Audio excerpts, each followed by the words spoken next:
It had taken weeks of planning to set up our anniversary dinner. I'd picked out her favorite restaurant, one she hadn't stopped talking about since our third anniversary. The table was reserved by the window, overlooking the city skyline. I'd even gone the extra mile and arranged for the staff to bring out a bottle of wine with a ribbon tied around it, her favorite vintage. As we were seated, everything seemed perfect. Olivia smiled, that familiar smile, the one that used to light up my world, and for a moment, I let myself believe we could get through the rough patch we'd been having. I had even gone out of my way to buy a custom necklace, a delicate chain with a small pendant engraved with the date of our wedding. I had my speech prepared, ready to remind her of all we had built together.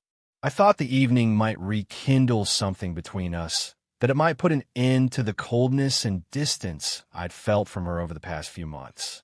What I didn't know was that Olivia had her own speech prepared, one that would shatter everything I thought I knew about my life. Halfway through dinner, just as the wine arrived and I began to raise my glass for a toast, she leaned forward, her expression unsettlingly calm. "I've been cheating on you for 2 years," she said, her voice steady and devoid of emotion, "and I'm leaving you." The world seemed to tilt for a moment, and the glass in my hand hovered midair. I waited for some sign that she was joking, that maybe this was some sick anniversary prank, but her gaze didn't waver, and the cold clarity of her words hung in the air like a dense fog. For a brief moment, I felt an overwhelming rush of anger, betrayal, and humiliation. But instead of letting those emotions take over, I did something that surprised even me. I smiled, raising my glass. As though nothing had happened, I said, "To your new life," my voice as steady as hers. Her brows furrowed slightly, the smallest flicker of confusion crossing her face. She had expected tears, yelling, maybe even begging. She didn't expect composure. I leaned back in my chair, taking a deliberate sip of wine. "So," I asked calmly, "does he make you happy?" Olivia shifted uncomfortably in her seat, the confident facade she had walked in with cracking ever so slightly. "It's complicated," she muttered, avoiding my gaze. That hesitation told me everything I needed to know. She wasn't sure. She thought she was trading up, walking away from a life she deemed predictable and boring. But now, faced with my unexpected reaction, she didn't seem so certain anymore. The waiter approached with the dessert menu, blissfully unaware of the emotional bomb Olivia had just detonated at the table. She waved him off, saying she wasn't interested, but I held up a hand. "I'll take a look," I said, casually flipping through the menu as though nothing had happened. I ordered a slice of cheesecake for myself and asked for a coffee. "You should try the creme brulee," I said, looking up at her. She stared at me, incredulous. "How can you act like this isn't a big deal?" "Because it isn't," I replied, setting the menu aside. "You've made your decision, Olivia. There's no point in me getting upset about it now." That wasn't entirely true, of course. Inside, I felt like my heart was being torn apart, but I wasn't about to give her the satisfaction of seeing me break. When the dessert arrived, I excused myself to step outside. The air was cool, and I took a moment to breathe deeply, letting the night calm the chaos in my mind. I pulled out my phone and dialed a number I hadn't used in years. "Nathan, my lawyer Nathan," I said when he picked up. "I need your help tonight." He didn't ask questions. That was the thing about Nathan. He understood the gravity of a situation without needing every detail right away. He simply told me to send him what I had and that he'd be ready to meet in the morning. With that, I made one more call, this time to a private investigator I had hired months ago. Alan had been keeping tabs on Olivia ever since I first noticed the late nights and secretive behavior. "It's happening," I told him. She admitted it. "I need everything we've got ready to go." Alan assured me it was all set, and I felt a small measure of relief. Returning to the table, I found Olivia scrolling through her phone, her face illuminated by the dim glow of the screen. I could only assume she was texting him, her new, complicated partner. "How will you explain this to the kids?" I asked, sliding back into my seat. Her face faltered, and for the first time all night, She looked genuinely unsure. I don't know, she said. Of course she didn't. Olivia had planned this betrayal down to the last detail, but she hadn't thought about the consequences. She hadn't considered how it would affect our children, our family. As I finished my dessert, I allowed myself a small, private smile. She thought she had the upper hand, that she was walking away from me with her head held high. But she had no idea what was coming. Returning to the table, I found Olivia hunched over her phone, her face illuminated by the glow of the screen, her lips twitching with the faintest hint of a smile. She was texting him. She didn't even bother to hide it anymore. Sliding back into my seat, I watched her carefully, noting every small detail. The way she held her phone protectively, the slight blush on her cheeks, the avoidance of eye contact. It was as though she had already erased me from her life. "What will you tell the kids?" I asked, casually breaking the silence. Her head snapped up, and for the first time that night, she looked genuinely caught off guard. I'll figure it out," she stammered, the confidence she'd exuded earlier beginning to crack. She hadn't thought that far ahead. Her plan didn't extend beyond her own selfish desires. "Figure it out," I repeated, raising an eyebrow. "That's reassuring." She glared at me, her defensiveness bubbling to the surface. "You don't need to make this harder than it already is." I chuckled, shaking my head. "Harder for who, Olivia?" "You."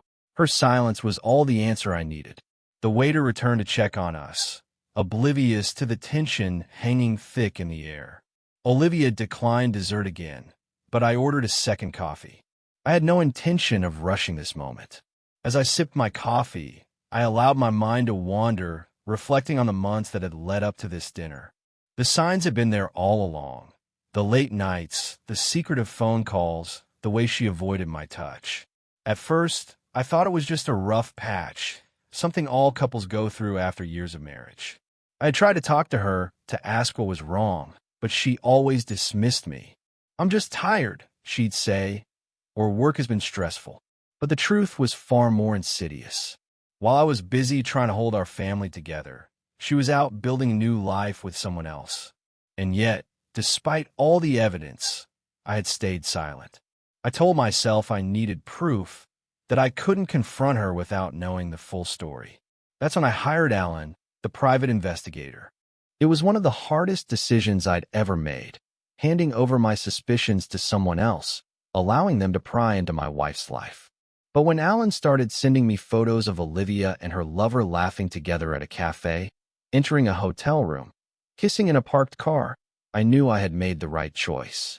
I had everything I needed: dates, times, receipts, and even recordings of their conversations.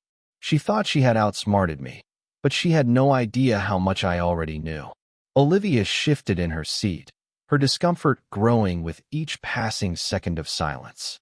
"Why aren't you angry?" she asked suddenly, her voice tinged with frustration. "Why aren't you yelling or doing something?" I set my coffee cup down carefully, meeting her gaze. "What's the point?" I asked. "You've already made your decision. Getting angry won't change anything." She blinked, clearly unprepared for my calm demeanor. I didn't expect you to act like this." I leaned back in my chair, a small smile playing at the corners of my mouth. "You thought I'd fall apart, didn't you? That I'd make a scene, beg you to stay." Her silence spoke volumes. The truth was, I had fallen apart months ago, when I first realized what was happening. I had spent sleepless nights wondering where I went wrong, questioning every moment of our marriage. But now, sitting across from her, I felt an unexpected sense of clarity. This wasn't about me. It was about her, her selfishness, her inability to commit, her betrayal. And I wasn't going to let her drag me down with her. The waiter returned with the check, and I reached for my wallet. Olivia started to protest, but I waved her off. "Don't worry," I said. "This one's on me." She frowned, clearly suspicious of my behavior. "You don't have to act so magnanimous." "Magnanimous?" I repeated, laughing softly. That's a big word for someone who just admitted to cheating. Her cheeks flushed, and she looked away, fiddling with the edge of the tablecloth. As I signed the receipt, I glanced at her one last time. "You know," I said, my tone light. You've given me a lot to think about tonight. I hope he was worth it." Her eyes darted to mine, but I didn't wait for her response. I stood, slipping my jacket over my shoulders, and walked toward the door. Stepping outside, I took a deep breath, the cool night air washing over me. I pulled out my phone and dialed Alan. "She admitted it," I said when he answered. "Good," Alan replied. "What's the next move?" "Send me everything," I said.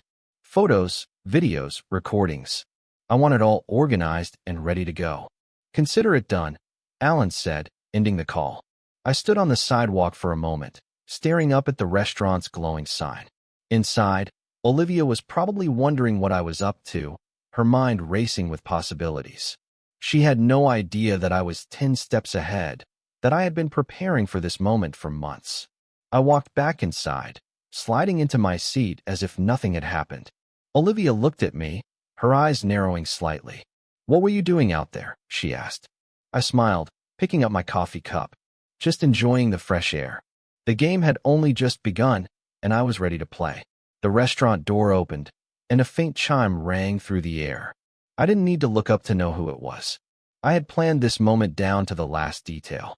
I leaned back in my chair, smiling as Olivia glanced toward the entrance, her face, already pale from the tension between us, draining of all color when she saw him walk in.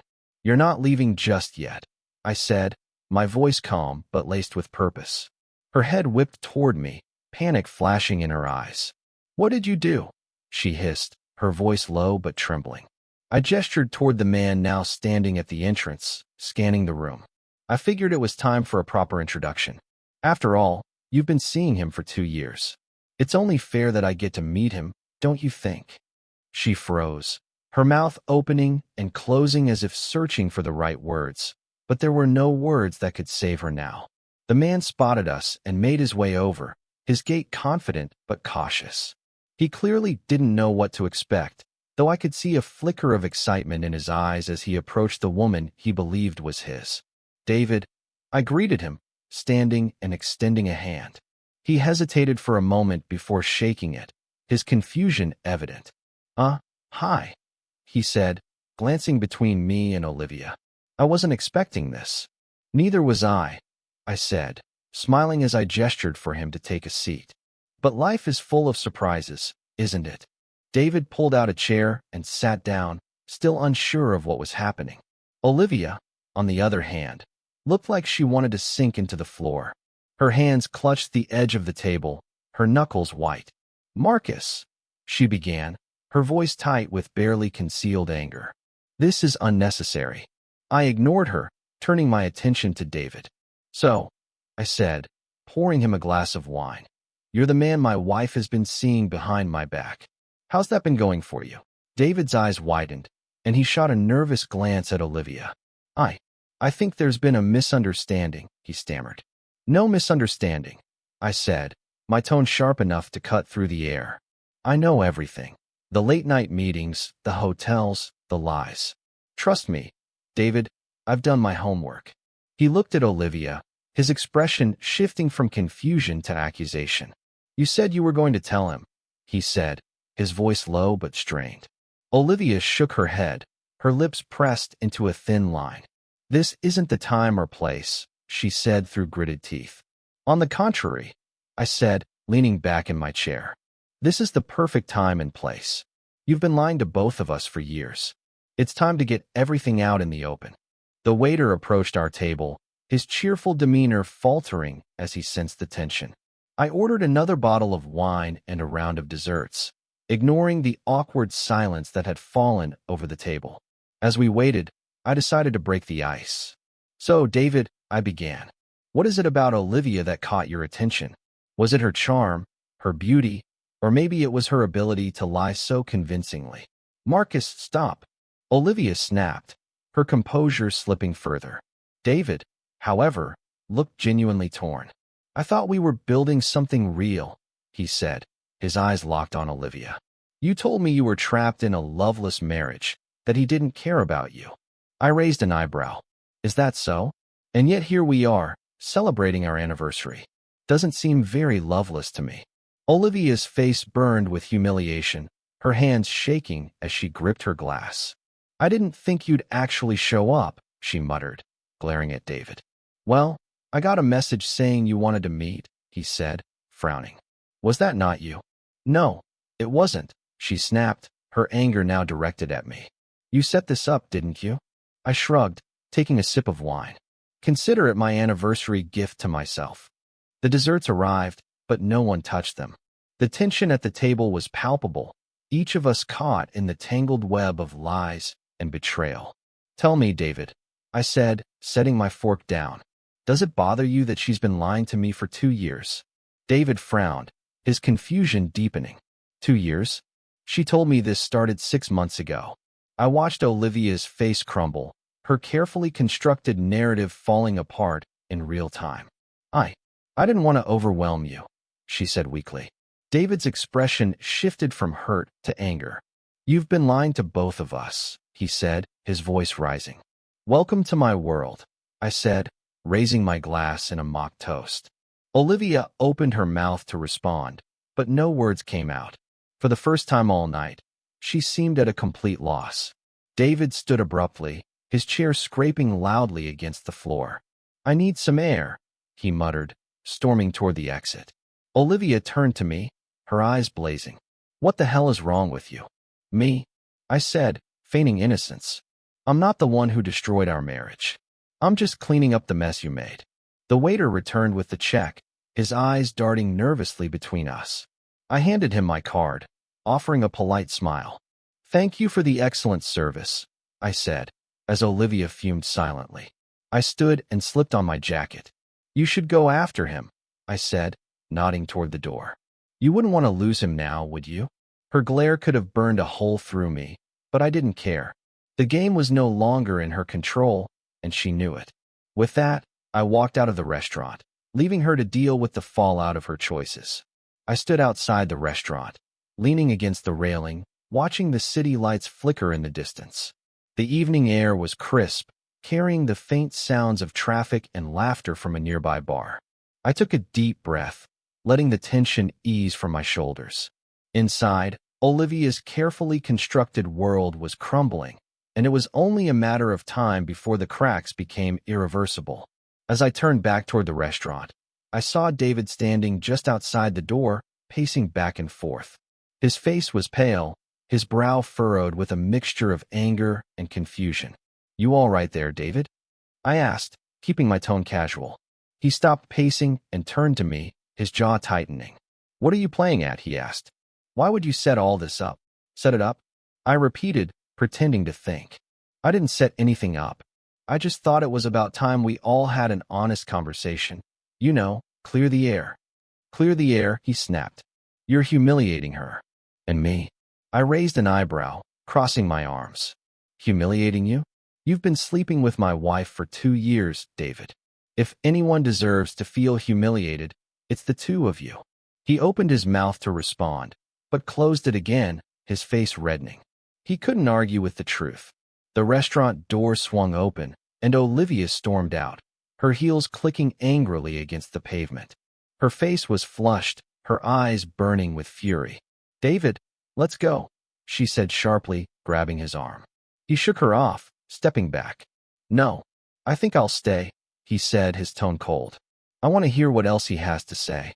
Olivia's expression faltered, her confidence wavering. She turned to me, her voice low and venomous. "You're enjoying this, aren't you?" "Enjoying it?" I asked, tilting my head. "Not particularly.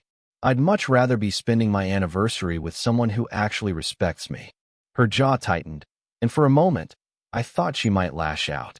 Instead, she took a deep breath, smoothing her hands down the front of her dress.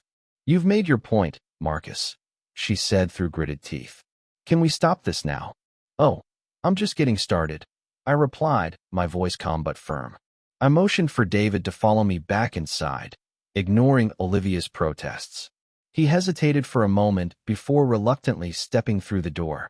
Olivia trailed behind, her movements stiff and defensive. Back at the table, the half-eaten desserts and empty wine glasses sat untouched, a stark reminder of how far the evening had spiraled out of control. I gestured for David to take a seat, and after a brief pause, he complied. Olivia remained standing, her arms crossed tightly over her chest. I don't know what you're trying to accomplish, she said, her voice trembling with anger. I'm trying to understand, I said, leaning forward. I'm trying to understand how the woman I married turned into someone who could betray me so completely. Her eyes darted away, unable to meet mine. David shifted uncomfortably in his seat, the weight of the confrontation pressing down on him. Tell me, David, I said, turning my attention to him. What did she tell you about me? That I was controlling? That I didn't love her? That I was too busy to notice? He swallowed hard, glancing at Olivia before answering. She said you were distant, that you didn't care anymore, that the marriage was over, but you didn't want to admit it. I nodded, my lips pressing into a thin line. And you believed her? He didn't respond, his silence speaking volumes. Olivia finally spoke, her voice defensive. It's not like that, Marcus. You were distant. You shut me out. I shut you out. I repeated, my voice rising slightly. I worked 12-hour days to provide for this family. I sacrificed time with my friends, my hobbies, everything so you could have the life you wanted. And this is how you repay me. She flinched, her defenses crumbling. I made a mistake, she said quietly. No, Olivia, I said, shaking my head. A mistake is forgetting an anniversary or missing a dinner reservation. What you did was a deliberate choice, a series of choices over 2 years, to lie, cheat, and destroy everything we built together. David shifted in his seat, his discomfort evident. I didn't know it was that long, he muttered. I turned to him, my gaze steady. And now you do. So tell me, David, does it bother you that she's been lying to both of us? He stared at me, his jaw clenching. Yes, he admitted. It does. Olivia's head snapped toward him, her eyes wide. David, no. He interrupted, standing abruptly. I need to think.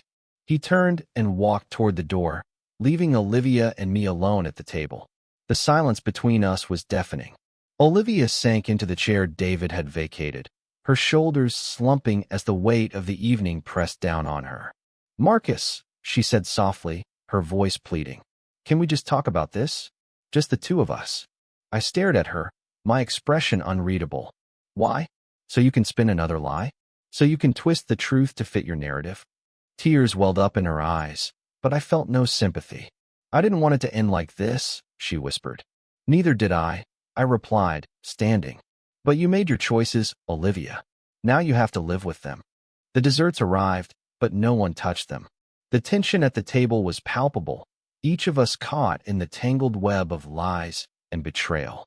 Tell me, David, I said, setting my fork down. Does it bother you that she's been lying to me for 2 years? David frowned, his confusion deepening. 2 years? She told me this started 6 months ago. I watched Olivia's face crumble, her carefully constructed narrative falling apart in real time. I didn't want to overwhelm you, she said weakly. David's expression shifted from hurt to anger. You've been lying to both of us, he said, his voice rising. Welcome to my world, I said, raising my glass in a mock toast. Olivia opened her mouth to respond, but no words came out. For the first time all night, she seemed at a complete loss. David stood abruptly, his chair scraping loudly against the floor. I need some air, he muttered, storming toward the exit. Olivia turned to me, her eyes blazing. What the hell is wrong with you? Me? I said, feigning innocence. I'm not the one who destroyed our marriage. I'm just cleaning up the mess you made. The waiter returned with the check, his eyes darting nervously between us. I handed him my card, offering a polite smile. Thank you for the excellent service, I said, as Olivia fumed silently. I stood and slipped on my jacket. You should go after him, I said, nodding toward the door. You wouldn't want to lose him now, would you? Her glare could have burned a hole through me, but I didn't care. The game was no longer in her control, and she knew it. With that, I walked out of the restaurant, leaving her to deal with the fallout of her choices. I stood outside the restaurant, leaning against the railing, watching the city lights flicker in the distance. The evening air was crisp, carrying the faint sounds of traffic and laughter from a nearby bar. I took a deep breath, letting the tension ease from my shoulders. Inside, Olivia's carefully constructed world was crumbling, and it was only a matter of time before the cracks became irreversible. As I turned back toward the restaurant, I saw David standing just outside the door, pacing back and forth. His face was pale, his brow furrowed with a mixture of anger and confusion. "You all right there, David?" I asked, keeping my tone casual. He stopped pacing and turned to me, his jaw tightening. "What are you playing at?" he asked. "Why would you set all this up?" "Set it up?" I repeated, pretending to think. "I didn't set anything up. I just thought it was about time we all had an honest conversation. You know, clear the air." "Clear the air," he snapped. "You're humiliating her." "And me?" I raised an eyebrow, crossing my arms. "Humiliating you? You've been sleeping with my wife for 2 years, David. If anyone deserves to feel humiliated, it's the two of you." He opened his mouth to respond, but closed it again, his face reddening. He couldn't argue with the truth. The restaurant door swung open, and Olivia stormed out, her heels clicking angrily against the pavement. Her face was flushed, her eyes burning with fury. "David, let's go," she said sharply, grabbing his arm. He shook her off, stepping back. "No, I think I'll stay," he said, his tone cold. "I want to hear what else he has to say." Olivia's expression faltered, her confidence wavering. She turned to me, her voice low and venomous. "You're enjoying this, aren't you?" "Enjoying it?" I asked, tilting my head. "Not particularly. I'd much rather be spending my anniversary with someone who actually respects me." Her jaw tightened, and for a moment, I thought she might lash out. Instead, she took a deep breath, smoothing her hands down the front of her dress. "You've made your point, Marcus," she said through gritted teeth. "Can we stop this now?" "Oh, I'm just getting started," I replied, my voice calm but firm. I motioned for David to follow me back inside, ignoring Olivia's protests. He hesitated for a moment before reluctantly stepping through the door. Olivia trailed behind, her movements stiff and defensive. Back at the table, the half-eaten desserts and empty wine glasses sat untouched, a stark reminder of how far the evening had spiraled out of control. I gestured for David to take a seat, and after a brief pause, he complied. Olivia remained standing, her arms crossed tightly over her chest. "I don't know what you're trying to accomplish," she said, her voice trembling with anger. "I'm trying to understand," I said, leaning forward. "I'm trying to understand how the woman I married turned into someone who could betray me so completely." Her eyes darted away, unable to meet mine.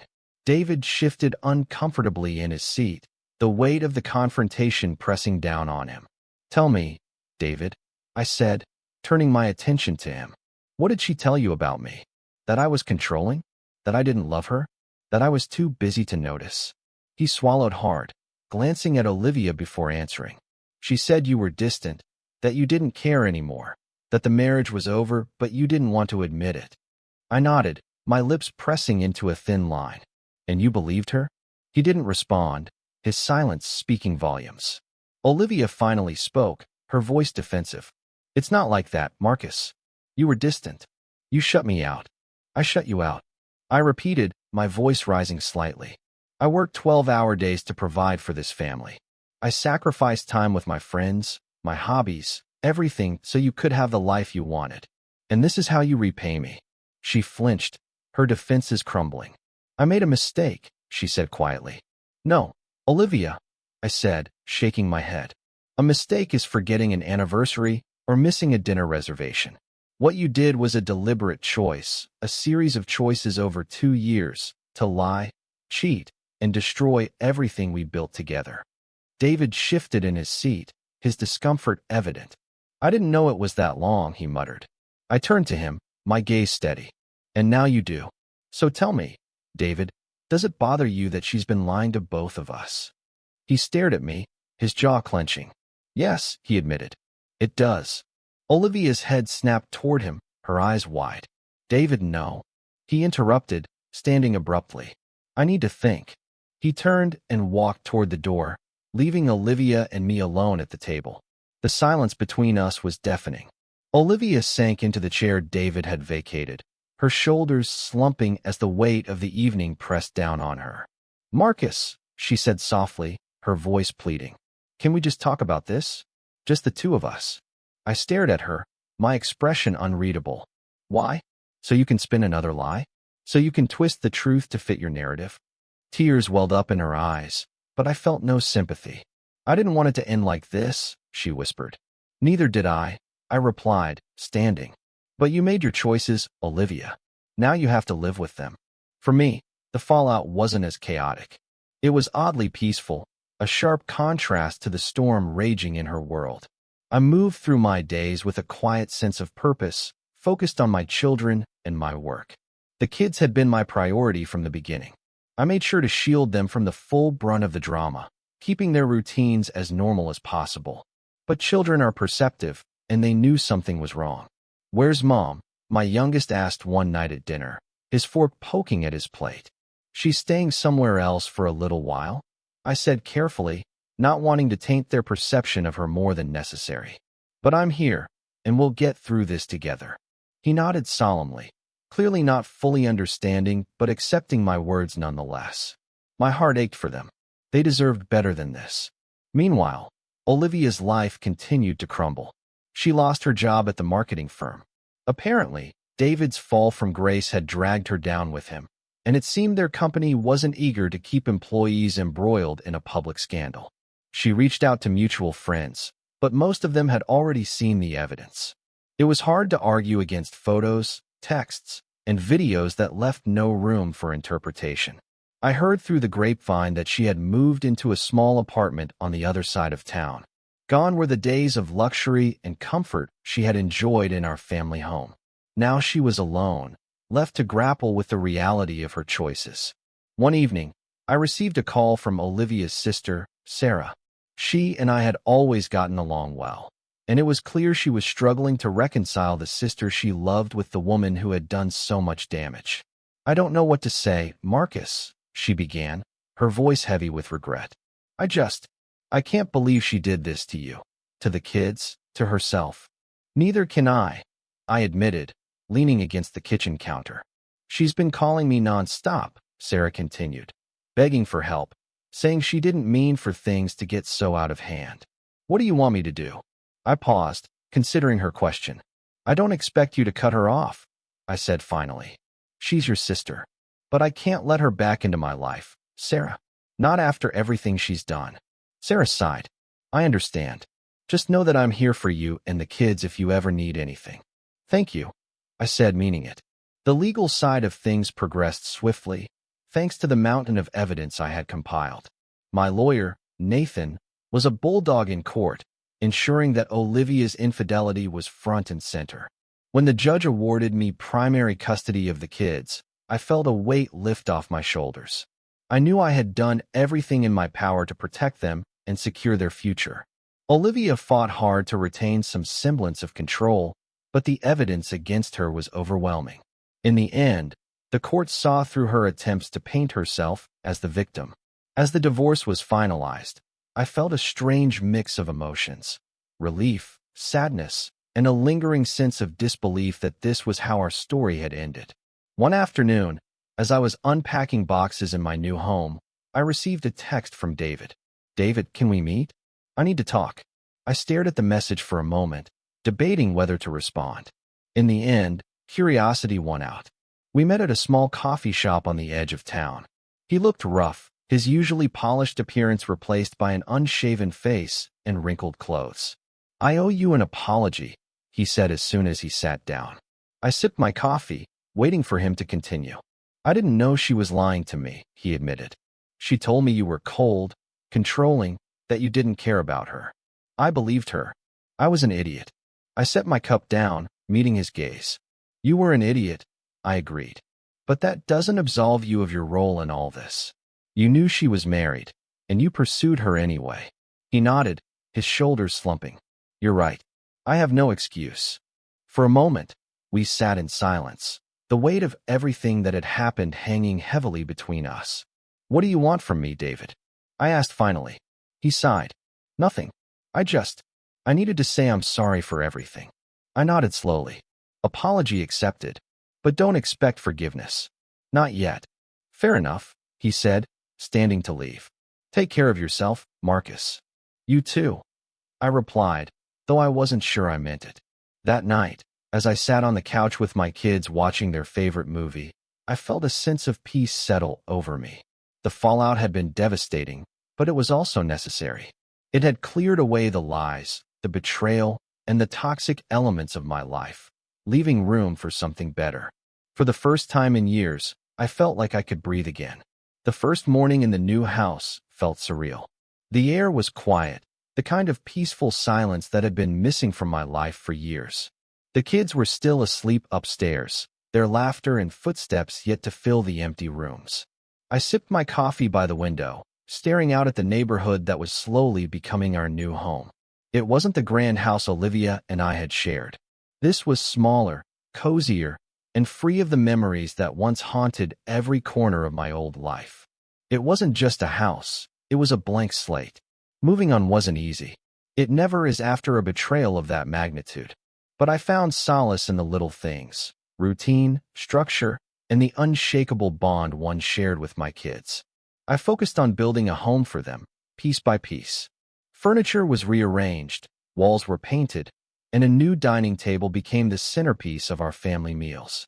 One night, as we sat around that table eating pizza and talking about their day, my youngest looked up and asked, "Do you think Mom will ever come back?" The question hung in the air, heavy and unspoken until now. I set my slice down, meeting his wide, innocent eyes. "Mom made some choices that hurt our family," I said carefully. "But what's important is that we're safe now, and we have each other." He nodded, though I could see he didn't fully understand. Maybe he didn't need to. It was during these quieter days that I met Claire. She was my neighbor, living in the house next door. We'd exchanged polite nods and hellos when I first moved in, but it wasn't until she saw me struggling with a stubborn lawnmower that we really talked. "Need a hand?" she called out, walking over with a cheerful grin. "I could use all the help I can get," I admitted, stepping back as she inspected the machine.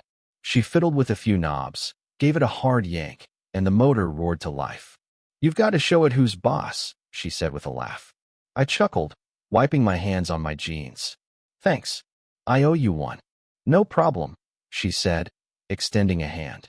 "I'm Claire, by the way." "Marcus," I replied, shaking her hand. Claire had an easy way about her, the kind of warmth that drew people in. Over the next few weeks, we'd run into each other more often, at the grocery store, at the park with her dog, and even at the local coffee shop. Each time, we'd exchange a few words, and slowly those brief encounters turned into longer conversations. She learned about my kids, my work, and even a little about what had happened with Olivia. I didn't go into detail, but Claire had a way of listening that made me feel heard. One evening, she knocked on my door with a casserole dish in hand. "I figured you could use a break from cooking," she said, smiling. The kids loved her immediately, and as we sat around the table, eating her homemade lasagna, I felt a warmth I hadn't experienced in a long time. Claire became a regular part of our lives, though I was careful not to rush into anything. Trust was fragile, and I wasn't ready to hand it over so easily. But with each passing day, she proved herself in small, meaningful ways. She helped my daughter with a school project, taught my son how to bake cookies, and even lent me her tools when I decided to build a treehouse in the backyard. One afternoon, as we worked on the treehouse together, she paused, looking up at the structure with a satisfied smile. "You're really good at this," she said. "Years of practice," I replied, hammering in another nail. "I used to build furniture before life got complicated." She glanced at me, her eyes soft. "You should get back into it. You're clearly passionate about it." Her words stuck with me, and that night, after the kids were asleep, I found myself sketching designs for a new coffee table. Claire's presence didn't just bring comfort, it brought inspiration. She reminded me of who I was before Olivia's betrayal, before life chipped away at my identity. I started small, building furniture in the garage during my free time. What began as a hobby soon turned into a side business. Claire encouraged me every step of the way, helping me market my pieces online and even finding local clients who appreciated my craftsmanship. One evening, as we sat on the porch, watching the kids play in the yard, Claire turned to me and said, "You're a good man, Marcus. Don't let anyone make you forget that." Her words hit me harder than I expected. For so long, I had doubted myself, wondering if Olivia's betrayal was somehow my fault. But Claire reminded me that I was worth more than the pain I had endured. By the time the holidays rolled around, our new house felt like home. The kids were thriving, their laughter filling every corner of the space we had built together. Claire joined us for Christmas dinner, bringing gifts for the kids and a bottle of wine for me. As we sat around the table, surrounded by the warmth of family and friendship, I realized how far I had come. This was what a fresh start looked like. Not perfect, not without its challenges, but full of hope and possibility. For the first time in a long time, I felt like I was exactly where I was meant to be. The call came late in the evening, just as I was tucking the kids into bed. I didn't recognize the number, but something told me to pick up. Marcus, the voice on the other end began, hesitant and shaky. It was Olivia. What do you want? I asked, keeping my tone neutral but firm. I need your help, she said, her voice cracking. Everything is falling apart. I let her words hang in the air, refusing to fill the silence. This wasn't my problem anymore. They froze my accounts, she continued, her desperation seeping through the line. I can't pay rent. I've been let go from my job, and I don't know what to do. Her admission didn't surprise me. I had heard bits and pieces through mutual acquaintances, how David had abandoned her, how her reputation had been destroyed by the very evidence I'd made public. I'm sorry to hear that, I said flatly. But this is your mess, Olivia. You made these choices. I know, she whispered, her voice barely audible. But I didn't think it would end like this. Her downfall had been swift and brutal. After our divorce was finalized, she struggled to find stable footing. The evidence of her infidelity and deceit had spread far and wide, tarnishing her reputation both personally and professionally. David, the man she had risked everything for, had cut ties with her not long after losing his job. Without his financial support or companionship, she was left to fend for herself. Her once vibrant social circle dissolved overnight. Friends who had once flocked to her dinner parties now avoided her calls. The ones who did stay offered little more than pity, unwilling to get too close to the chaos she had created. She moved into a small, run-down apartment on the outskirts of town, a far cry from the luxury she had once enjoyed. Rumors swirled about her struggling to make ends meet, picking up odd jobs to scrape by. Despite everything, Olivia still tried to salvage her image. She wrote a long-winded post on social media, painting herself as a victim of circumstance and misunderstandings.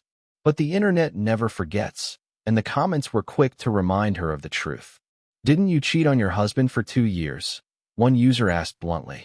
Maybe try owning up to your actions instead of playing the victim, another wrote. Her attempt to control the narrative backfired spectacularly, and she eventually deleted her accounts altogether.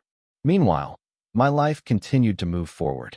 The kids and I had settled into a comfortable routine, and Claire had become an integral part of our lives. One afternoon, as I worked on a new furniture piece in the garage, Claire walked in holding her phone.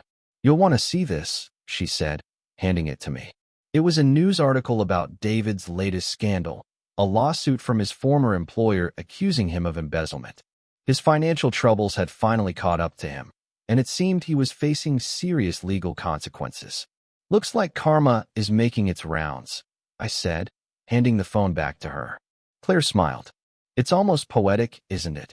Not long after, Olivia reached out again, this time in the form of a handwritten letter. The envelope arrived one morning, its edges frayed as if it had been carried through a storm. I debated whether to open it, ultimately deciding that I needed to hear what she had to say. The letter was filled with apologies and regret. She admitted to her mistakes, acknowledging the pain she had caused and the family she had destroyed. I see now how wrong I was, she wrote. I thought I was chasing happiness, but all I found was emptiness. I don't expect your forgiveness, but I needed to say I'm sorry. For a brief moment, I felt a pang of sympathy for her, but it quickly passed. I folded the letter and placed it in a drawer, deciding not to respond. Her apologies, while sincere, couldn't undo the damage she had done. Months later, I heard through Sarah, Olivia's sister, that she had moved back in with their parents. They had taken her in reluctantly, their disappointment evident to anyone who spoke to them. She spends most of her days in her old room, Sarah confided during a phone call. I think she's finally realizing what she lost. Good, I said simply. Sarah hesitated. Do you think there's any chance she could rebuild her life? That's up to her, I replied. But she's burned too many bridges to come back to mine. By the end of the year, Olivia had faded into obscurity. The woman who had once commanded attention at every party, who thrived on validation and admiration, was now a shadow of her former self. Her downfall wasn't just a result of my actions. It was a consequence of her own choices, her inability to see beyond her selfish desires. And while part of me felt a sense of closure, I knew that true peace came not from her suffering, but from the life I had rebuilt for myself and my kids. That evening, as I sat on the porch watching the sunset, Claire joined me with 2 mugs of coffee. Penny for your thoughts? She asked, sitting beside me. I smiled, shaking my head. Just thinking about how far we've come. She reached for my hand, her touch warm and reassuring. You deserve this, Marcus. All of it. And for the first time in years, I truly believed her. The house was quiet, bathed in the golden glow of the late afternoon sun. The kids were at a friend's birthday party, giving me a rare moment of solitude. I sat in my workshop, sanding down a piece of walnut for a custom coffee table. The rhythmic scrape of the sandpaper against the wood was meditative, a steady reminder that rebuilding something broken takes time, effort, and care. This had become my sanctuary. Whenever the weight of the past threatened to creep back in, I would retreat to the workshop, letting my hands create what my heart was still learning to process. Claire arrived later that evening, balancing a casserole dish in one hand and a bouquet of flowers in the other.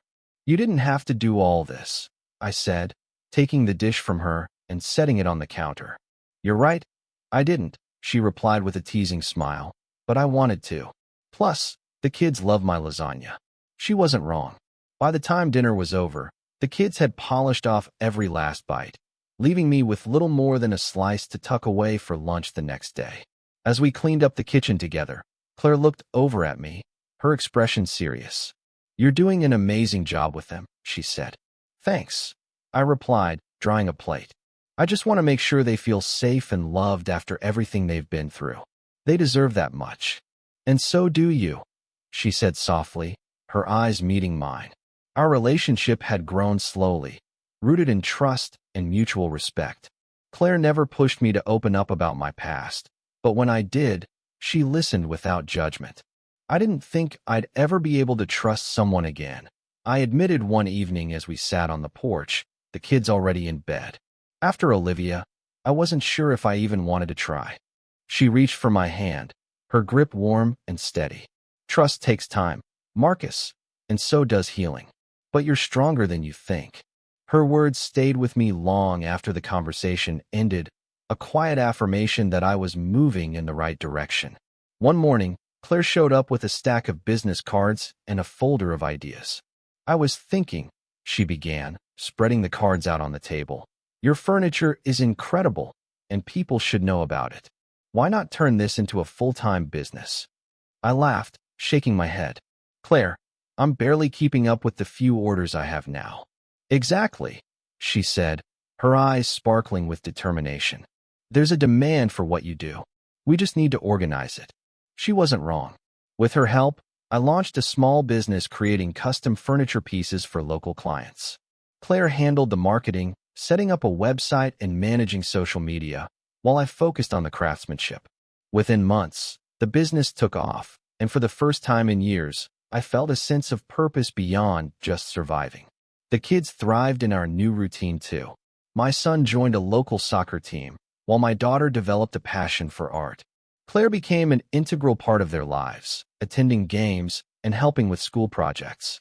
One evening, as we sat around the dinner table, my daughter looked up and asked, Claire, are you going to marry Dad? The question caught us both off guard. Claire's cheeks turned pink, and she glanced at me, unsure how to respond. Well, she began, choosing her words carefully. That's something your dad and I would need to talk about. But I'll always be here for you, no matter what. Her answer seemed to satisfy my daughter, who nodded and went back to her plate. But later that night, as Claire and I sat on the couch, I couldn't help but bring it up. "They love you, you know," I said, turning to her. "And so do I." She smiled, leaning her head against my shoulder. "I love you too, Marcus. All of you." The moment felt like a turning point, a confirmation that the life we were building together was real and lasting. For the first time in years, I wasn't looking over my shoulder, waiting for the other shoe to drop. The scars of the past were still there, but they no longer defined me. Instead, they served as a reminder of how far I had come and how much I had to look forward to. Months later, we stood in the backyard, watching the kids chase fireflies under a canopy of stars. Claire wrapped her arms around me, her head resting against my chest. "Do you ever think about her?" she asked quietly. "Sometimes," I admitted, "but not the way I used to. She's a part of my past, and that's where she'll stay." Claire nodded, her fingers lacing with mine. "I'm glad you found peace." "So am I," I said, tightening my hold on her. The night ended with the kids curled up on the couch, their laughter still echoing in the corners of the house. As I watched them, I realized that hope and healing weren't just concepts, they were choices. I had chosen to fight for a better life for myself and for my family. And in doing so, I had discovered something I thought I'd lost forever: joy. 5 years had passed since the dinner that had shattered my world and set me on a path of rediscovery. Time had a way of smoothing the rough edges of the past, but the lessons it left behind were etched deeply into who I had become. The house was alive with laughter and movement. Claire, now my wife, was in the kitchen baking cookies with the kids, their giggles spilling into the living room. I sat at my desk, going over some design plans for a new client, but the sounds of my family kept pulling my attention. It was the kind of life I had once dreamed about, a life filled with love, trust, and simple joys, and it was one I had fought hard to build. Looking back, it was hard to believe how much had changed. Olivia had reached out a few times over the years, always with some variation of the same message: regret, apologies, and the hope for a conversation. I never responded. The last I heard, she was still living with her parents, working a series of odd jobs to make ends meet. The glamorous, carefree life she had chased with David had long since crumbled, leaving her with little more than memories of what she'd thrown away. David, too, had faded into obscurity. His legal troubles had cost him his career and reputation, and he had relocated to a different state. As far as I was concerned, both of them were ghosts. Remnants of a chapter one had long since closed. Claire's gentle laugh pulled me from my thoughts. I turned to see her standing in the doorway, flour dusting her cheeks and a tray of cookies in her hands. "Want a taste test?" she asked, holding out the tray. I took one, biting into the warm, gooey chocolate chip cookie. "Perfect," I said, grinning. She leaned against the doorframe, watching me with that familiar, steady gaze. "You okay?" I nodded. "Just thinking about how lucky I am." "You deserve it," she said simply. The kids burst into the room moments later, pulling me toward the backyard, where we had started planting a small garden together. My son proudly showed me the first sprouts poking through the soil, while my daughter asked a million questions about how plants grow. It was in these small moments that I found the most peace. Life wasn't flashy or extravagant, but it was full of meaning. The scars from the past had faded into the background, overshadowed by the warmth of the present. Later that evening, as the kids slept and Claire and I sat on the porch, I reflected on the journey that had brought me here. "You know," I said, breaking the comfortable silence, "there was a time when I thought I'd never feel this kind of peace again." Claire reached for my hand, her touch grounding me. "But you made it," she said softly, "and you built something beautiful out of the ashes." I nodded, my heart full. "I couldn't have done it without you." She smiled, her eyes shining in the moonlight. "You would have. I just helped you see what you were capable of." The next day, I sat down to write a letter, not to Olivia, but to myself. It wasn't about blame or anger. It was about gratitude. Gratitude for the strength I had found, the lessons I had learned, and the life I had rebuilt. I ended the letter with a simple promise: I will never forget where I've been, but I will always focus on where I'm going. The years stretched ahead, full of possibility. There would be challenges, no doubt, but I felt ready to face them. As I tucked the letter into a drawer and turned to the sound of Claire calling me for dinner, I felt a deep sense of contentment. This was my life now, a life I had fought for, earned, and cherished. And as I joined my family at the table, the laughter and love surrounding me, I knew one thing for certain. The best chapters of my story were still being written.